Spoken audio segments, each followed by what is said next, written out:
안녕하십니까. 인문학연구소 인현입니다.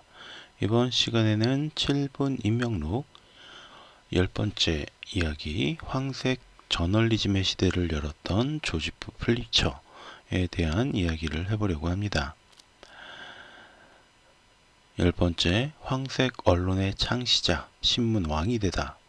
조지프 플리처. 인터넷이 발달하며 신문 자체의 영향력은 확실히 줄어든 느낌이지만 아직까지도 기사는 많은 사람들에게 새로운 소식을 알리고 웃고 울리고 분노하게 만듭니다.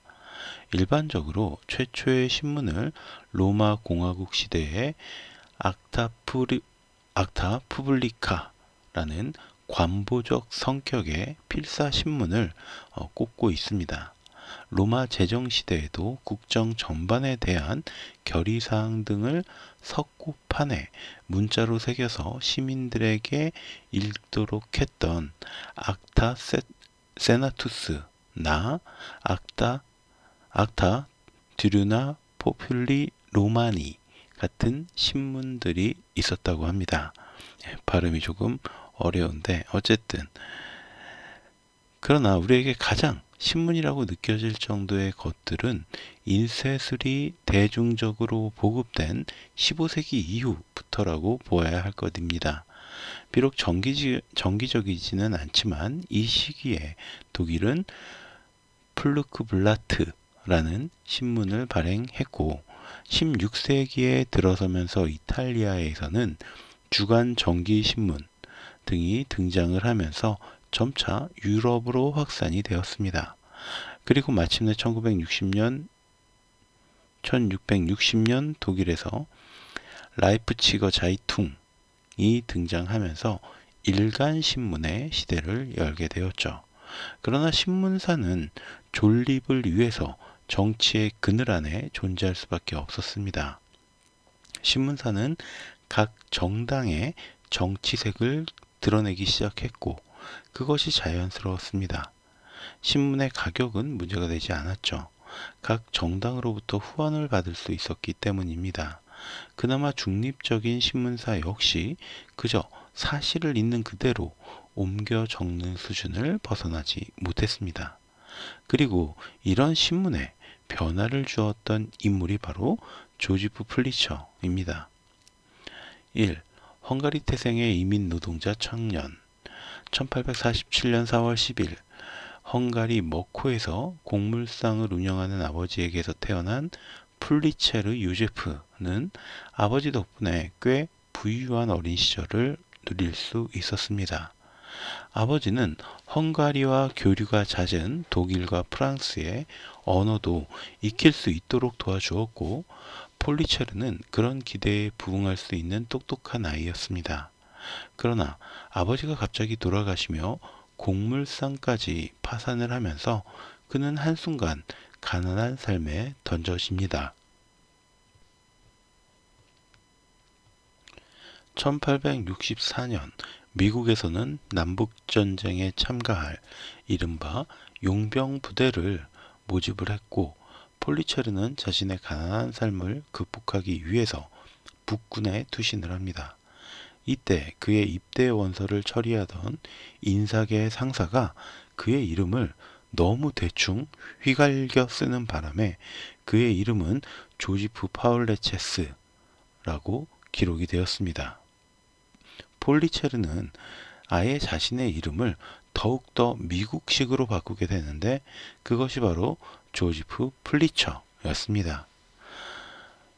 그러나 그는 군대 체질은 아니었던지 가혹행위를 당하다가 상관을 폭행하면서 군 교도소에 수감이 되었다가 남북전쟁이 끝난 뒤에 제대를 합니다. 1968년 세인트루이스에 정착해서 독일계 신문인 베스틀리체 포스트의 기자로 생활을 하기 시작을 했는데 이때부터 부자와 정치인들을 겨냥하는 기사를 자주 썼다고 합니다. 그리고 그렇게 얻은 명성을 바탕으로 미주리주의 의원이 되었고요. 1873년에는 자신이 근무하던 베스틀리체 포스트의 경영자 자리에 앉게 됩니다. 이후에도 그는 세인트루이스 디스패치와 이브닝 포스트 등을 인수했고 1883년 뉴욕 월드를 인수하면서 신문 시장의 새로운 장을 만들게 됩니다. 이 황색 저널리즘 시대를 만든 조지프 플리처. 이때부터 플리처는 독자들이 관심을 자극하기 위해서 노력을 했는데 이것이 바로 황색 저널리즘의 시작이었습니다. 그는 재미없는 신문은 죄악이라는 캐치프레이즈를 바탕으로 새롭고 자극적인 신문들을 만들어 나가기 시작했죠.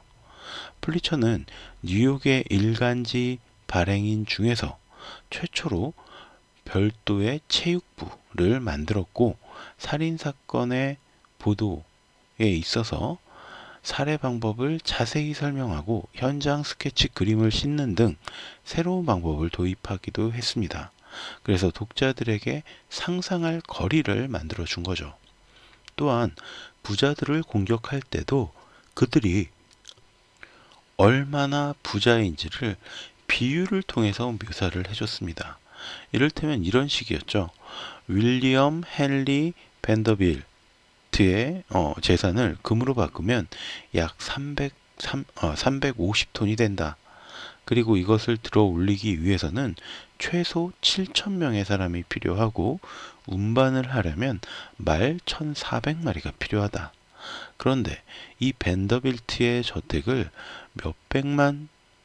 몇백 피트만 벗어나면 굶주린 아이들이 있다 라고 표현하는 것이었죠. 하지만 플리처 역시 엄청난 부자였기 때문에 이런 비판은 자기 모순적인 형태를 가지고 있었고 무엇보다 그의 신문을 읽는 노동자들 역시 부자가 되고 싶다라는 아메리칸 드림을 꿈꾸는 사람들이었습니다. 그래서 플리처는 그들의 아메리칸 드림을 부추겨 쓰면서도 재벌을 비난하는 이중적인 형태를 보이게 되었죠. 플리처는 어떤 인물도 신성 불가침이 아니며 도가 지나친 질문이란 존재하지 않는다라는 신념을 기자들에게 주입시켰습니다. 저 개인적인 생각으로는 이런 태도는 좀 지양되어야 한다라고 믿고 있지만 어쨌든 그의 이런 신념은 확실히 대중들에게 제대로 먹혀 들어갔습니다. 플리처는 기존에 없던 이른바 잠입 취재라는 장르를 개척해내었죠.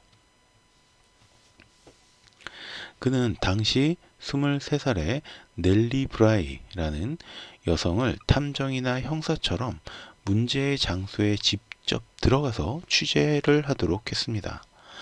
블라이는 정신병원의 환자로 10일 동안 입원해서 그곳에서 일어나는 인권 유린 사건을 기사로 작성하기도 했고요. 거물 로비스트의 고객으로 분장해서 어떤 법안을 파기시켜달라고 요청을 하면서 뇌물을 주어야 할 사람들의 명단을 손에 넣어서 폭로 기사를 작성하기도 했습니다. 어떤 경우엔 스스로 절도죄를 지었다고 허위 자백을 한 뒤에 교도소에 들어가서 여성 수감자들을 대상으로 한 학대 행위를 밝혀내며 정부가 여성 교도관을 대폭 채용하도록 만들기도 했습니다. 또 블라이는 편두통을 핑계로 7명의 의사를 찾아가서 그들에게 받은 진단과 처방을 비교하는 기사를 쓰기도 했는데 7명의 진단과 처방이 모두 달라서 그들을 망신시키기도 했죠. 그러나 플리처와 넬리 콤비가 제대로 활약한 사건은 바로 줄 베른의 소설 80일간의 세계 일주를 이용할 때였습니다. 그는 블라이에게 실제로 세계 일주를 하면서 기사를 쓰도록 했고요. 독자들에게는 여행에 걸리는 시간을 가장 근접하게 맞추는 사람을 실제로 유럽 여행을 보내주겠다라는 광고를 하기도 했습니다. 순식간에 100만 통에 달하는 응모 편지가 쏟아져 들어왔고 블라이는 72일 6시간 11분이라는 기록으로 세계 일주에 성공을 합니다. 당연하게도 뉴욕 월드의 판매는 폭발적으로 성장을 했고 블라이 역시 세계적인 유명 인사로 떠오르게 되었죠. 3. 광산 재벌 윌리엄 랜돌프 허스트와의 전쟁. 뉴욕 월드는 그야말로 미국에서 제일 잘 나가는 신문사로 성장을 했지만 이때 막강한 도전자가 등장을 합니다. 캘리포니아의 부유한 광산업자의 아들 윌리엄 랜돌프 허스트가 바로 그 도전자였죠. 허스트는 퓰리처의 뉴욕 월드에서 기자로서의 기초를 다지고 난 뒤에 1887년 샌프란시스코로 가서 샌프란시스코 이그제미너를 인수합니다. 이후에 퓰리처의 선정적이고 자극적인 보도 형태를 답습하며 구독자를 끌어모았고 그는 1896년 뉴욕 저널을 인수하면서 퓰리처의 뉴욕 월드와 본격적인 경쟁을 펼치기 시작합니다. 허스트는 경쟁에서 이기기 위해서 비열한 방법을 동원했는데 재벌이었던 허스트의 막강한 자본력을 바탕으로 신문값 인하 경쟁을 주도해서 신문값을 한 부당 1센트까지 내려버렸고요. 동시에 뉴욕 월드에 근무하는 민한 기자들을 무차별적으로 빼가기까지 했습니다. 특히 퓰리처 산하의 선데이 월드의 대표적인 인기 만화가 호건의 골목길의 작가 리처드 펠튼 아웃콜트를 허스트가 거금을 들여서 스카우트를 해버렸고 퓰리처는 다시 더 큰 금액을 주고 아웃콜트를 스카우트하는데 허스트가 다시 더 큰 금액으로 아웃콜트를 스카우트하는 스카우트 전쟁이 펼쳐집니다. 하지만 아웃콜트는 이때 허스트를 선택하게 되었죠. 그러자 퓰리처는 호건의 골목길의 주인공 황색 소년을 따로 특허 등록을 해놓고 다른 만화가를 데려다가 황색 소년을 주인공으로 연재시킵니다. 우리가 지금 쓰는 황색 저널리즘이라는 표현이 바로 여기에서 시작을 했습니다. 이들의 치열한 전쟁은 1898년 미국 스페인 전쟁의 발발에도 영향을 미치게 되었죠. 스페인의 속국이었던 쿠바가 반란을 일으키고 이것을 미국이 지원하는 형태로 시작이 된 이 전쟁의 원인 중 하나가 바로 퓰리처와 허스트 사이의 경쟁 때문이었습니다. 이들은 자신들의 신문 발행 부수를 늘리기 위해서 쿠바의 반란을 더 자극적이고 적극적으로 묘사했습니다. 사실 미국과 스페인이 전쟁을 벌여야 할 특별한 원인은 없었지만 스페인의 쿠바인에 대한 태도에 대해서는 그것이 학대라든지 압정이라는 식으로 보도를 하면서 미국인들에게 스페인에 대한 악감정을 불러일으킨 거죠. 1896년 쿠바에 파견된 허스트 계열 신문의 사파기자 프레데릭 레밍턴이 쿠바에 전쟁이라고 할 만한 사건은 없으므로 귀국하겠다라고 했을 때 허스트는 그림만 그려 보내면 전쟁은 내가 만들어내겠다라는 대답을 했다고 합니다. 따라서 일부 역사가들은 만약 1895년에 일어난 쿠바 폭동 당시 사건에 허스트가 발행부수 경쟁에서 퓰리처 계열의 신문에 도전하지 않았다면 1898년 미국과 스페인의 전쟁은 일어나지 않았을 것이다 라고 주장하기도 했을 정도입니다. 결국 허스트의 자본에 밀리기 시작하면서 퓰리처는 자신의 삶에 변환점을 갖게 됩니다. 젊었을 적 중노동을 겪은 데다가 심적 부담과 스트레스 등으로 1890년경부터 건강이 급속도로 나빠진 그는 두통과 신경증에 시달렸고 특히 시력 저하가 심각해져서 말년에는 끝내 시력을 잃어버리게 되었죠. 그는 뉴욕 월드에서 황색 저널리즘을 밀어냈습니다. 그리고 그 덕분에 그의 생애 마지막 10년 동안 퓰리처의 뉴욕 월드는 미국 언론사에서 가장 존경받는 신문이 되었습니다. 또한 언론인 양성을 위한 고등교육기관이 필요하다라고 생각해서 컬럼비아 대학의 신문학과를 설립하기 위한 후원 활동을 펼치기도 했고 약 200만 달러를 기부하기도 했죠. 그리고 1911년 10월 29일 영원한 안식에 들었고요.